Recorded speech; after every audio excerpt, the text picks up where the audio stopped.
2023년 2월 18일 토요일 하나님의 말씀을 읽어가는 말씀 읽기 365 오늘 출애굽기부터 시작을 해볼게요. 출애굽기는 뭐 아시는 것처럼 이스라엘 백성의 애굽을 떠나는 이야기예요. 여러분, 요셉이 죽은 이후에 수많은 세월이 흘렀죠.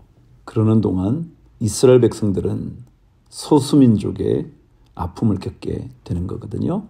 핍박을 받고 박해를 받으면서 말이죠. 그 이스라엘 백성을 건져내시는 하나님.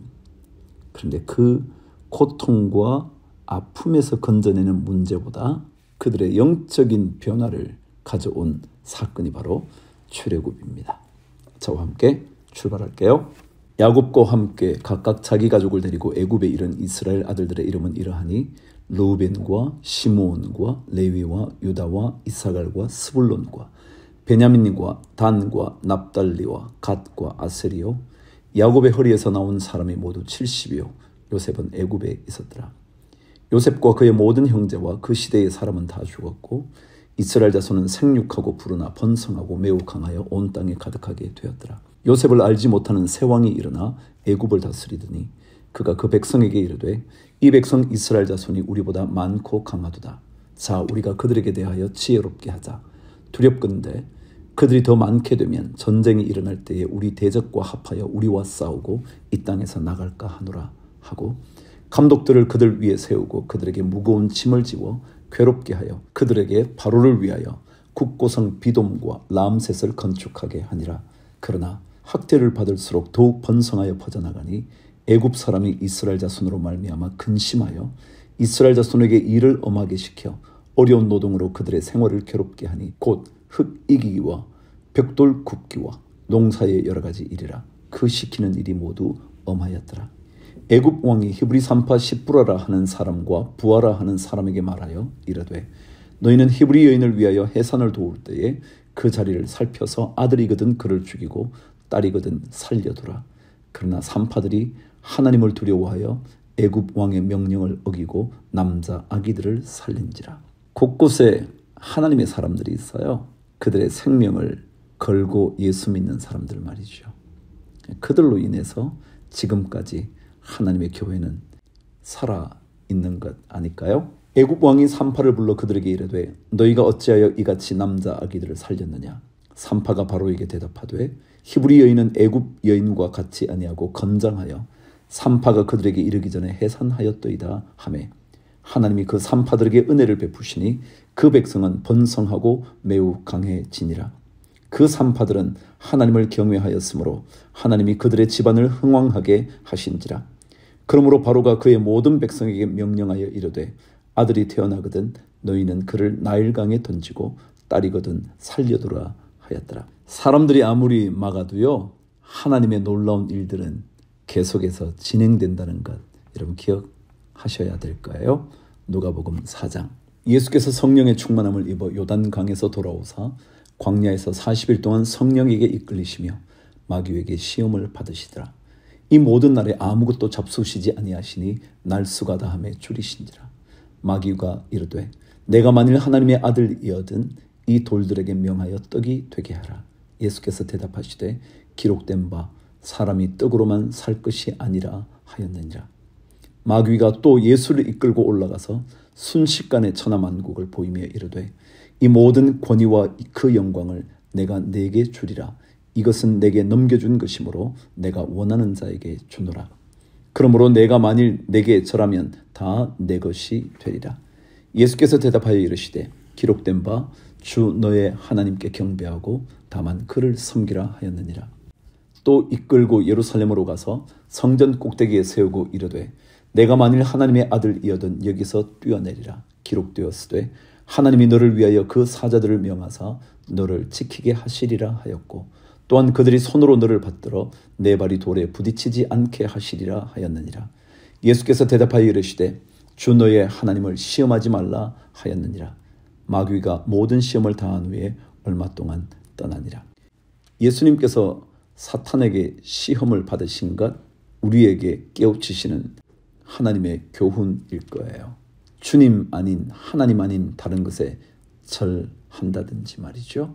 먹을 것 때문에, 입고 사는 일 때문에 주님보다 다른 어떤 것을 섬긴다든지 말이죠. 이 모든 상황에서 하나님을 결코, 주님을 결코 떠나지 않는 이 일, 우리에게 주어진 사명의 길입니다. 예수께서 성령의 능력으로 갈릴리에 돌아가시니 그 소문이 사방에 퍼졌고 친히 그 여러 회당에서 가르치심에 무사람에게 칭송을 받으시더라. 예수께서 그 자라나신 곳 나사렛에 이르사 안식일에 늘 하시던 대로 회당에 들어가사 성경을 읽으려고 서심해 선지자 이사야의 글을 들이거늘 책을 펴서 이렇게 기록된 데를 찾으시니 곧 주의 성령이 내게 임하셨으니 이는 가난한 자에게 복음을 전하게 하시려고 내게 기름을 부으시고 나를 보내사 포로된 자에게 자유를, 눈먼 자에게 다시 보기함을 전파하며 눌린 자를 자유롭게 하고 주의 은혜의 해를 전파하게 하려 하심이라 하였더라. 책을 덮어 그 맡은 자에게 주시고 앉으시니 회당에 있는 자들이 다 주목하여 보더라. 이에 예수께서 그들에게 말씀하시되 이 글이 오늘 너희 귀에 응하였느니라 하시니 그들이 다 그를 성언하고 그 입으로 나오는 바 은혜로운 말을 놀랍게 여겨 이르되 이 사람이 요셉의 아들이 아니냐. 예수께서 그들에게 이르시되 너희가 반드시 의사야 너 자신을 고치라 하는 속담을 인용하여 내게 말하기를 우리가 들은 바 가버나움에서 행한 일을 내 고향 여기서도 행하라 하리라. 또 이르시되 내가 진실로 너희에게 이르노니 선지자가 고향에서는 환영을 받는 자가 없느니라. 내가 참으로 너희에게 이르노니 엘리야 시대에 하늘이 3년 6개월간 닫히어 온 땅에 큰 흉년이 들었을 때에 이스라엘에 많은 과부가 있었으되 엘리야가 그중 한 사람에게도 보내심을 받지 않고 오직 시돈 땅에 있는 사렙다의 한 과부에게 뿐이었으며 또 선지자 엘리사 때에 이스라엘에 많은 나병 환자가 있었으되 그 중에 한 사람도 깨끗함을 얻지 못하고 오직 수리아 사람 나아만 뿐이었느니라. 회당에 있는 자들이 이것을 듣고 다 크게 화가 나서 일어나 동네 밖으로 쫓아내어 그 동네가 건설된 산 낭떠러지까지 끌고 가서 밀쳐 떨어뜨리고자 하되 예수께서 그들 가운데로 지나서 가시니라. 왜 그들이 화가 났을까요? 주님의 이야기를 듣는데 왜 화가 났을까요? 말씀은 깨우침을 위하여 있습니다. 분노하라고 들려지는 게 아니고요. 내 삶을 돌아보아 주의 길에서 벗어나고 있는지 아닌지를 확인하라고 들려주시는 말씀이에요. 그 말씀을 듣고 주님께 되돌려야 할 것들을 되돌리는 인생은 복된 인생이고요. 그것 때문에 오히려 주님으로부터 더 멀어진다면 그것은 저주일 거예요. 31절 갈릴리의 가버나움 동네에 내려오사 안식일에 가르치심에 그들이 그 가르치심에 논란이 이는 그 말씀이 권위가 있음이르라. 회당에 더러운 귀신 들린 사람이 있어 크게 소리질러 이르되 아 나사렛 예수여 우리가 당신과 무슨 상관이 있나이까. 우리를 멸하려 왔나이까. 나는 당신이 누구인 줄 아노니 하나님의 거룩한 자니이다. 예수께서 꾸짖어 이르시되 잠잠하고 그 사람에게서 나오라 하시니 귀신이 그 사람을 무리 중에 넘어뜨리고 나오되 그 사람은 상하지 아니한지라. 다 놀라 서로 말하여 이르되 이 어떠한 말씀인고 권위와 능력으로 더러운 귀신을 명함에 나가는도다 하더라. 이에 예수의 소문이 그 근처 사방에 퍼지니라. 예수께서 일어나 회당에서 나가사 시몬의 집에 들어가시니 시몬의 장모가 중한 열병을 앓고 있는지라. 사람들이 그를 위하여 예수께 구하니 예수께서 가까이 서서 열병을 꾸짖으신데 병이 떠나고 여자가 곧 일어나 그들에게 수종드니라. 해질 무렵에 사람들이 온갖 병자들을 데리고 나오매 예수께서 일일이 그 위에 손을 얹어서 고치시니 여러 사람에게서 귀신들이 나가며 소리질러 이르되 당신은 하나님의 아들이니이다. 예수께서 꾸짖어서 그들이 말함을 허락하지 아니하시니 이는 자기를 그리스도인 줄 알미르라. 날이 밝음에 예수께서 나오사 한적한 곳에 가시니 무리가 찾다가 만나서 자기들에게서 떠나시지 못하게 만류하려 하매 예수께서 이르시되 내가 다른 동네들에서도 하나님의 나라 복음을 전하여야 하리니 나는 이 일을 위해 보내심을 받았노라 하시고 갈릴리 여러 회당에서 전도하시더라. 주님의 사명은 복음을 전하는 거죠. 주님의 사명, 우리의 사명 아닌가요? 때를 만나든지 만나지 못하든지 예수의 복음 한번 전해보시면 어떨까요? 예수 믿으시라고. 욥기 18장 수아 사람 빌닷이 대답하여 이르되 너희가 어느 때에 가서 말의 끝을 맺겠느냐 깨달으라. 그 후에야 우리가 말하리라. 어찌하여 우리를 짐승으로 여기며 부정하게 보느냐. 울분을 터뜨리며 자기 자신을 찢는 사람아, 너 때문에 땅이 버림을 받겠느냐. 바위가 그 자리에서 옮겨지겠느냐. 악인의 빛은 꺼지고 그의 불꽃은 빛나지 않을 것이요 그의 장막 안의 빛은 어두워지고 그 위의 등불은 꺼질 것이요 그의 활기찬 걸음이 피곤하여지고 그가 마련한 꾀에 스스로 빠질 것이니 이는 그의 발이 그물에 빠지고 올가미에 걸려들며 그의 발 뒤꿈치는 덫에 치이고 그의 몸은 올무에 얽힐 것이며 그를 잡을 덫이 땅에 숨겨져 있고 그를 빠뜨릴 함정이 길목에 있으며 무서운 것이 사방에서 그를 놀라게 하고 그 뒤를 쫓아갈 것이며 그의 힘은 기근으로 말미암아 쇠하고 그 곁에는 재앙이 기다릴 것이며 질병이 그의 피부를 삼키리니 곧 사망의 장자가 그의 지체를 먹을 것이며 그가 의지하진 것들이 장막에서 뽑히며 그는 공포의 왕에게로 잡혀가고 그에게 속하지 않은 자가 그의 장막에 거하리니 유황이 그의 처소에 뿌려질 것이며 밑으로 그의 뿌리가 마르고 위로는 그의 가지가 시들 것이며 그를 기념함이 땅에서 사라지고 거리에서는 그의 이름이 전해지지 않을 것이며 그는 광명으로부터 흑암으로 쫓겨 들어가며 세상에서 쫓겨날 것이며 그는 그의 백성 가운데 후손도 없고 후예도 없을 것이며 그가 거하던 곳에는 남은 자가 한 사람도 없을 것이라. 그의 운명에 서쪽에서 오는 자와 동쪽에서 오는 자가 깜짝 놀라리라. 참으로 불의한 자의 집이 이러하고 하나님을 알지 못하는 자의 처소도 이러하니라. 빌닷의 두 번째 말이었습니다. 수아 사람 빌닷은 이런 확신이 있었어요. 악의 결과로 징벌이 찾아온다는 것이었죠. 그런데 늘 계속 말씀드려 왔지만 욥이 그랬던 것은 아니거든요. 하나님의 어떤 계획이 있었던 거죠. 물론 악에 대한 결과가 저주일 때 있죠. 당연히 또 그러기도 할 테고요. 그러나 때때로 악의 결과가 재앙은 아니라는 사실도 아셔야 돼요. 욥의 경우처럼 말이죠. 고린도전서 5장 너희 중에 심지어 음행이 있다 함을 들으니 그런 음행은 이방인 중에서도 없는 것이라. 누가 그 아버지의 아내를 취하였다 하는도다. 그리하고도 너희가 오히려 교만하여져서 어찌하여 통한이 여기지 아니하고 그 일 행한 자를 너희 중에서 쫓아내지 아니하였느냐. 내가 실로 몸으로는 떠나 있으나 영으로는 함께 있어서 거기 있는 것 같이 이런 일 행한 자를 이미 판단하였노라. 주 예수의 이름으로 너희가 내 영과 함께 모여서 우리 주 예수의 능력으로 이런 자를 사탄에게 내주었으니 이는 육신은 멸하고 영은 주 예수의 날에 구원을 받게 하려 함이라. 너희가 자랑하는 것이 옳지 아니하도다. 적은 누룩이 온 덩어리에 퍼지는 것을 알지 못하느냐. 너희는 누룩 없는 자인데 새 덩어리가 되기 위하여 묵은 누룩을 내버리라. 우리의 유월절 양 곧 그리스도께서 희생되셨느니라. 이러므로 우리가 명절을 지키되 묵은 누룩으로도 말고 악하고 악의에 찬 누룩으로도 말고 누룩이 없이 오직 순전함과 진실함의 떡으로 하자.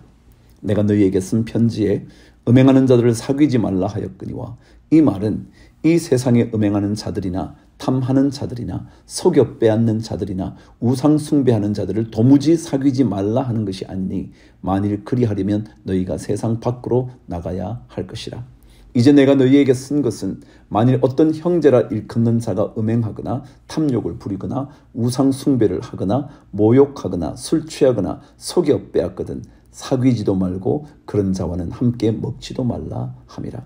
밖에 있는 사람들을 판단하는 것이야 내게 무슨 상관이 있으리오마는 교회 안에 있는 사람들이야 너희가 판단하지 아니하랴.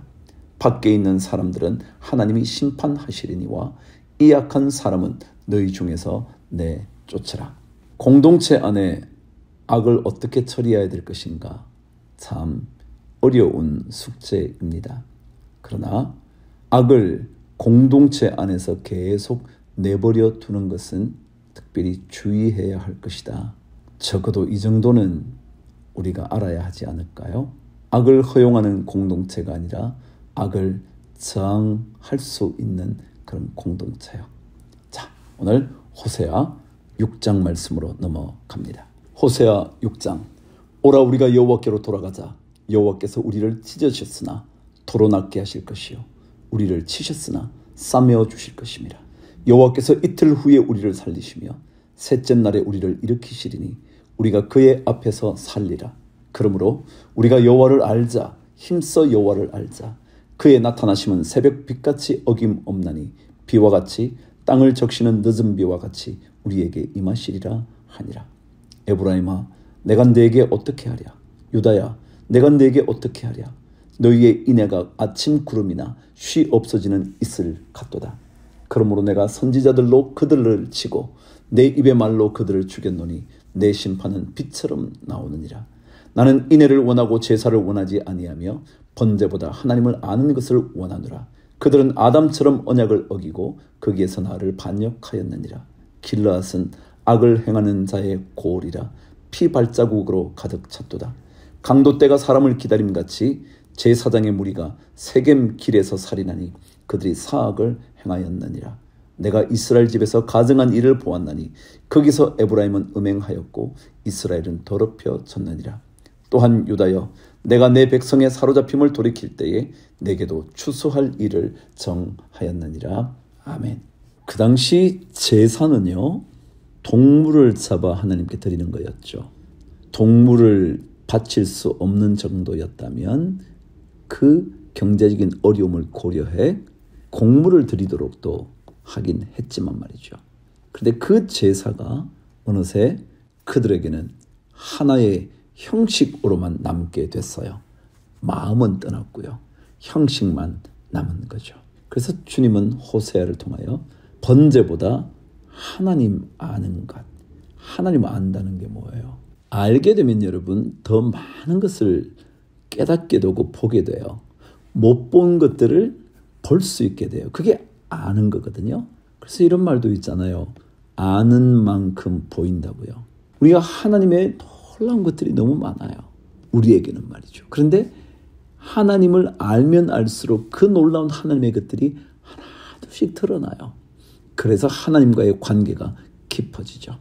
그래서 하나님을 아는 이 일, 그것이 바로 우리 모든 하나님의 백성에게 반드시 필요한 필수 조건일 거예요. 번제보다 하나님 아는 것을 원하시는 하나님의 마음에 합한 사람으로 오늘 하루도 사실 수 있게 되기를 축복합니다. 주를 위하여 화이팅!